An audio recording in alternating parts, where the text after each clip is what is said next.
नमस्कार, देश प्रदेश में आप सभी का स्वागत है। मैं हूं आपके साथ भागीरथ साहू। मुख्यमंत्री डॉक्टर मोहन यादव ने ओबीसी आरक्षण को लेकर बड़ा बयान दिया है। उन्होंने कहा कि राज्य सरकार समाज के सभी वर्गों के अधिकारों के प्रति पूरी तरह प्रतिबद्ध है और इस विषय पर लगातार गंभीरता से प्रयास किए जा रहे हैं। मुख्यमंत्री ने बताया, कल न्यायालय के समक्ष सभी वर्गों की बैठक हुई थी और इससे पहले भी सर्वदलीय बैठक आयोजित की गई थी। हमारा उद्देश्य स्पष्ट है, जल्द से जल्द ओबीसी आरक्षण से जुड़े मुद्दे का समाधान निकालना। हमारी सरकार हर वर्ग को लेके चलना चाहती है। कल भी न्यायालय के सामने हमने सामूहिक रूप से सभी वर्गों के साथ बैठक करते हुए, जैसे सर्वदलीय बैठक की थी, सभी दलों के साथ मिलकर के अपनी सरकार की तरफ से पक्ष रखने का भी बात कही है। कोर्ट ने कहा कि इतने सारे दस्तावेज आ गए हैं तो हमको 8 तारीख तक इनको समेकित रूप से देखने के बाद इस पर विश्वास करते हुए आगे बढ़ेंगे। हमने एससी, एसटी, ओबीसी, सामान्य वर्ग, सभी वर्गों का माननीय प्रधानमंत्री जी के उस भावना के आधार पर सबका साथ सबका विकास, उसी भाव के आधार पर हम आगे बढ़ रहे हैं। मुझे इस बात का संतोष है कि सरकार निश्चित रूप से जब सबको लेके चलना चाहती तो माननीय न्यायालय भी इस बात पर गौर करते हुए जो 13% हमारे होल्ड जो बच्चे जिनको अलग अलग प्रकार की प्रतियोगी परीक्षा में उनको लाभ मिलना है, मुझे पूरा भरोसा उनको सबको लाभ मिलेगा और हमारी भावना से न्यायालय निश्चित रूप से सहमत होगा। भोपाल के रविंद्र भवन में सीएम डॉक्टर मोहन यादव ने राज्य स्तरीय स्वदेशी जागरण सप्ताह का शुभारंभ किया। जन अभियान परिषद और स्वदेशी जागरण मंच के बैनर तले किए गए इस आयोजन का उद्देश्य स्वदेशी वस्तुओं का ज्यादा से ज्यादा प्रचार प्रसार करना है। कार्यक्रम से पहले मुख्यमंत्री ने मानस भवन से रविंद्र भवन तक पदयात्रा कर स्वदेशी का प्रचार किया।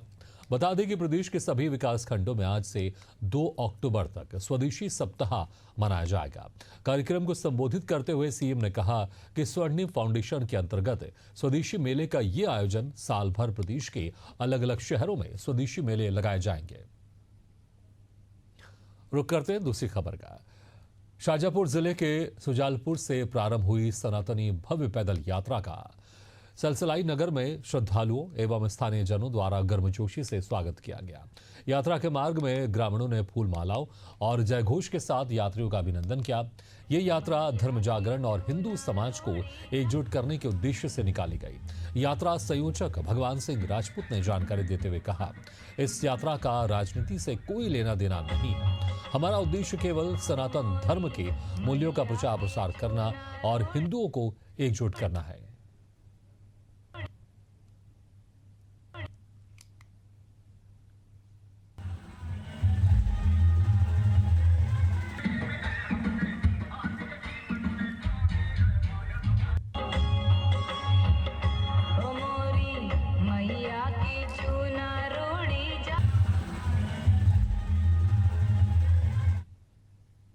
शारदीय नवरात्रि के अवसर पर रायपुर का सप्रे चौक हर साल खास आकर्षण का केंद्र बनता है।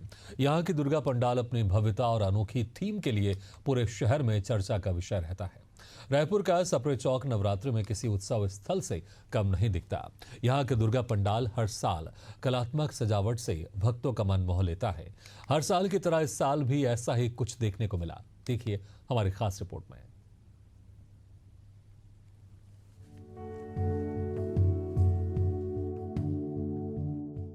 भर में नवरात्रि का उत्सव जोरों शोरों से मनाया जा रहा है और जगह जगह पर मां दुर्गा के पंडाल लगे हुए हैं। इसी कड़ी में हम आए हैं रायपुर के सप्रे चौक के दुर्गा पंडाल में। आइए यहाँ के अध्यक्ष से बात करते हैं और जानते हैं कि इस बार यहाँ की माता रानी का पंडाल किस थीम पर बना है और यहाँ की क्या विशेषता है। और पिछले 40 से 47 वर्ष है, 35 साल तक मुख्य मंदिर में बैठाते थे हम। उसके बाद किसी ट्रैफिक की व्यवस्था के कारण हमने यहाँ बैठाना शुरू किया। ये 47वां वर्ष है और अभी इसमें रजवाड़ा, जो जयपुर रजवाड़ा होता है, उसका थीम दिया हुआ है। और हमारे यहाँ खासियत ये है कि 9 दिन बैठती है। जैसे इस बार 10 दिन बैठेगी तो 10 दिन में 3 बार 4 बार साड़ी बदलती है माता जी।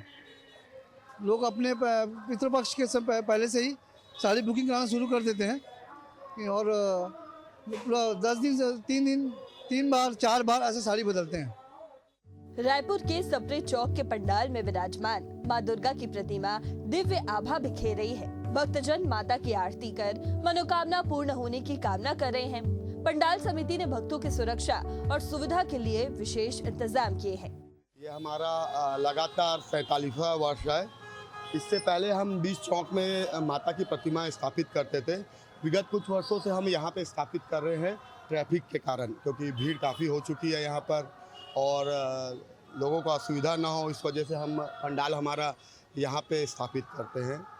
और यहाँ पे एक ख़ास बात मैं आपको कुछ बताना चाहूँगा कि हम प्रतिदिन दिन में 3 बार माता रानी का श्रृंगार चेंज करते हैं, जिसमें कि विशेष रूप से माता रानी की साड़ी होती है। हर दिन 3 साड़ियाँ जो है अलग अलग कलर की माता रानी को हम अर्पित करते हैं, लोगों की रहती है। उनके बाद उन्हें प्रसाद स्वरूप हम उसे वापस कर देते हैं। रायपुर का सप्रे चौक पंडाल नवरात्रि की रौनक और भक्ति दोनों को एक साथ संजोए हुए हैं। माँ दुर्गा के जयकारों से गूंजता ये स्थल आस्था, भक्ति और उत्साह का अनूठा संगम पेश करता है। तो जैसा कि यहाँ के अध्यक्ष ने बताया, इस बार यहाँ का थीम है जयपुर का राजवाड़ा। यहाँ की थीम आप देख सकते हैं कि पारंपरिक शिल्पकला और आधुनिकता का संगम दिखाती है। मैं श्रेया भोसले, कैमरा पर्सन भगत परिहार के साथ एशियन न्यूज।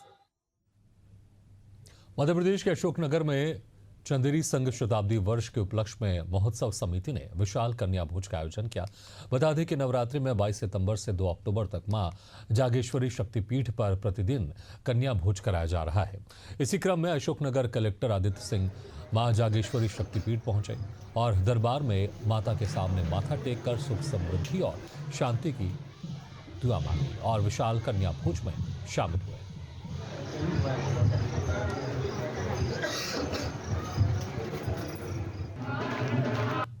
नवरात्रि जैसा आप देख सकते हैं चल रही है, उसी के उपलक्ष्य में यहाँ पे चंदेरी महोत्सव समिति के द्वारा कन्या भोजन का कार्यक्रम रखा गया है, जो लगातार 9 दिन चल रहा है। इसमें महिला सशक्तिकरण और हमारे घटते लिंग अनुपात को बढ़ाने के लिए जो भी प्रयास किए जा रहे हैं, उसके लिए संदेश दिए जा रहे हैं। और इसमें आज यहाँ पे भोजन में हम लोग भी शामिल हुए हैं और यहाँ पे जो व्यवस्थाएँ हैं, नवरात्र में काफ़ी ज़्यादा संख्या में यहाँ लोग आते हैं, उसके विषय में भी मुआयना किया।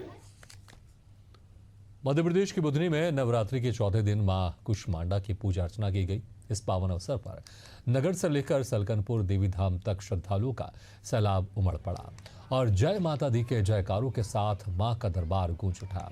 बता दें कि कई भक्तों ट्रैक्टर, ट्रॉली और मोटरसाइकिल पर सवार होकर देवी धाम पहुंचे। रास्ते में जगह जगह भंडारे का भी आयोजन किया गया। श्रद्धालुओं का कहना है कि सलकनपुर धाम के नीचे स्थित तालाब का बड़ा महत्व है। यहाँ स्नान करने से सारी थकान मिट जाती है। उनका विश्वास है कि इस पवित्र कुंड में डुबकी लगाने से मां बीजासन हर मनोकामना पूर्ण करती है। वहीं प्रशासन और पुलिस ने सुरक्षा के पुख्ता इंतजाम किए हैं। एसडीओ रवि शर्मा ने बताया कि पंचमी के बाद और ज्यादा भीड़ उमड़ने की संभावना है। ऐसे में सुरक्षा व्यवस्था पर लगातार नजर रखी जा रही है।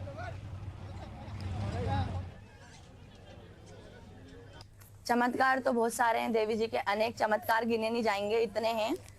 जिसकी भी मनोकामना होती है वो यहाँ पर उल्टे हाथ लगा के जाते हैं और मनोकामना पूरी होने के बाद श्रद्धा भक्ति भाव से आते हैं और हाथ सीधे लगा के जाते हैं। और हम लोग भी पैदल आते हैं और ये तालाब दिख रहा है, यहाँ पर हम लोग स्नान करके ऊपर जाते हैं। पैर की सूजन बुजन यो भी है, ये तालाब चमत्कारी है, इसके अंदर जाने के बाद सारी थकान मिट जाती है। जय माता दी। यहाँ बहुत सारे चमत्कार है, सभी की मनोकामना पूरी होती है। हम आए हरदा जिले से सिराली क्षेत्र। ये पीछे जो तालाब है, यहाँ सुबह स्नान करके हम ऊपर चलेंगे पैदल।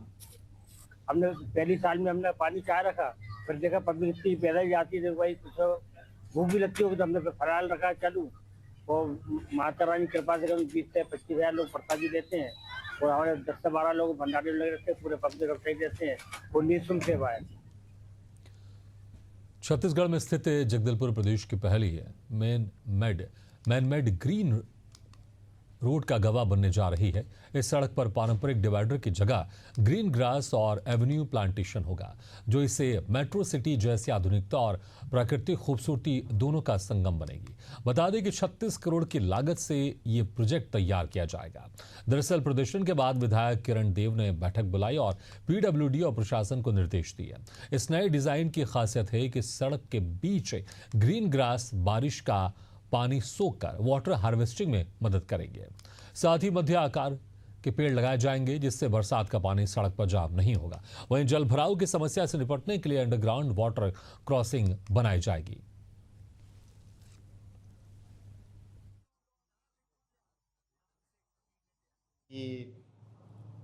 जगदलपुर शहर में धर्मपुरा विश्वविद्यालय को जोड़ने के लिए सड़क का जो चौड़ीकरण किया जा रहा है, जिसमें जैव विविधता के साथ में जो वृक्ष लगे हुए हैं, पेड़ लगे हुए हैं, उसको विकास के नाम से काटी जा रही है।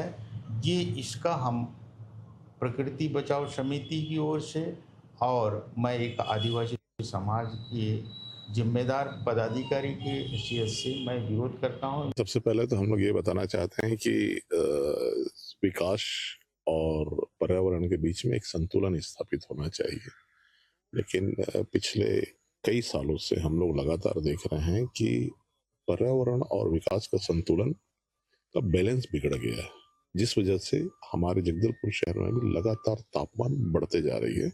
उसकी वजह यह है कि जब कभी कोई विकास का मुद्दा आता है तो विकास के लिए सबसे पहले ये पेड़ों को काटते हैं और लगातार हम लोग इसका विरोध करते हैं कि आप पर्यावरण और विकास दोनों को संतुलन करिए।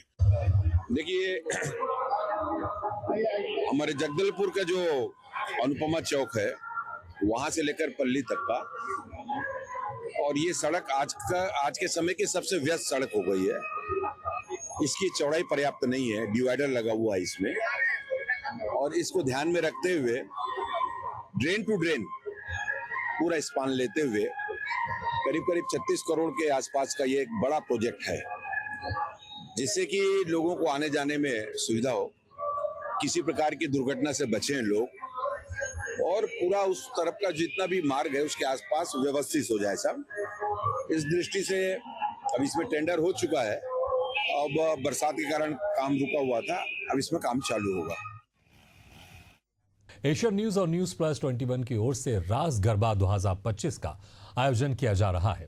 मां कात्यायनी से लेकर मां गौरी तक आराधना का अद्भुत संयोग अब और भी भव्य रूप में देखने को मिलेगा। बता दें कि एशियन न्यूज और न्यूज प्लस 21 का रास गरबा 2025 कार्यक्रम अब एक दिन और बढ़ा दिया गया है। जी हां, मां भगवती की कृपा और आप सभी श्रद्धालुओं के उत्साह को देखते हुए यह आयोजन अब नई तिथियों 27, 28 और 29 सितंबर 2025 को होगा। पहले यह कार्यक्रम 25, 26, 27 और 28 सितंबर 2025 को निर्धारित था, लेकिन अब नई तिथि तय की गई है। भक्ति और सनातन संस्कृति की झलक दिखाने वाले इस महोत्सव में लाखों श्रद्धालु शामिल होंगे। इसी बीच विश्व हिंदू परिषद और बजरंग दल ने महोत्सव में लोगों से बड़ी संख्या में शामिल होकर परंपरा को आगे बढ़ाने की अपील की है।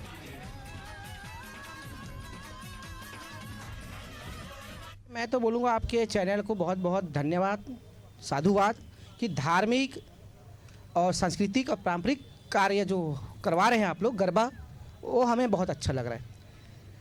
बात देखिए, आपको बता दूं आपके चैनल के माध्यम से और जो गरबा समिति है उनको मैं बताना चाहूँगा कि किसी प्रकार का फिल्मी गाना ना बजाए, परिधान को सभ्य रखे, असभ्य परिधान ना पहना जिससे अश्लीलता दर्शे। और आप करवा रहे हैं तो मैं आपके माध्यम से सारे को बोलना चाह रहा हूँ, और हम तो बोलेंगे कि आपके जैसे कार्यक्रम जहाँ होते हैं वहाँ पे सभी रायपुरवासी पहुँचे, और हम भी पहुँचेंगे आपके कार्यक्रम में।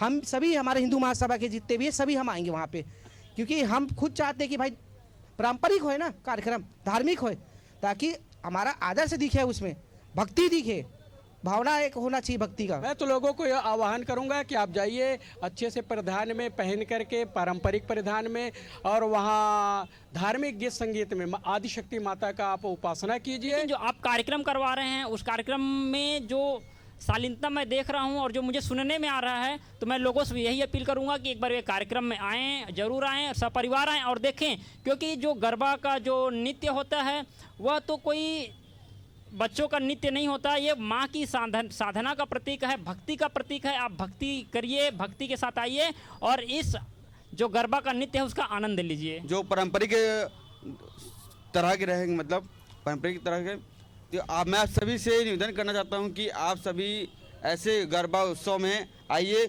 जो हमारे धर्म को जागृत करते हैं, हमारे धर्म को लेकर चलते हैं, हमारे संस्कृति को लेके चलते हैं। सभी हिंदू समाज अधिक से अधिक संख्या में आके ऐसे गरबे का और माँ की उपासना का और वहाँ से आशीर्वाद लेके जाए। एशियन न्यूज़ को बहुत बहुत बधाई देना चाहूँगा कि इस तरीके का पारिवारिक आयोजन और भक्तिभावपूर्ण माहौल जो कर रहे हैं और एक हमारे हिंदू समाज को संगठित करके जो असली गरबे का स्वरूप है उसका ये संदेश दे रहे हैं, तो इसलिए मैं एशियन न्यूज़ को बधाई देता हूँ और समस्त भक्तों से ये निवेदन करता हूँ कि सहपरिवार जाइए और हमारी आस्था किस रूप में चलती है, कैसे होता है, इतना अपने पीढ़ी को भी दिखाइए, अपने बच्चों को भी बताइए और इसको धूमधाम से हर्षोल्लास के साथ मनाइए माँ शक्ति के इस पर्व को। मैं सबसे आग्रह करता हूँ रायपुर की जनता से कि ऐसे गरबे में जाएं जहां पर पारिवारिक माहौल हो और भक्तिमय माहौल हो। ऐसा मेरा मानना है कि एशियन न्यूज़ द्वारा जो ये गरबा हुआ जा रहा है उस पर मुझे लगता है कि बिल्कुल यहाँ पर भक्तिमय माहौल होगा। आप अपने परिवार के साथ इस गरबे में बिल्कुल जाइए।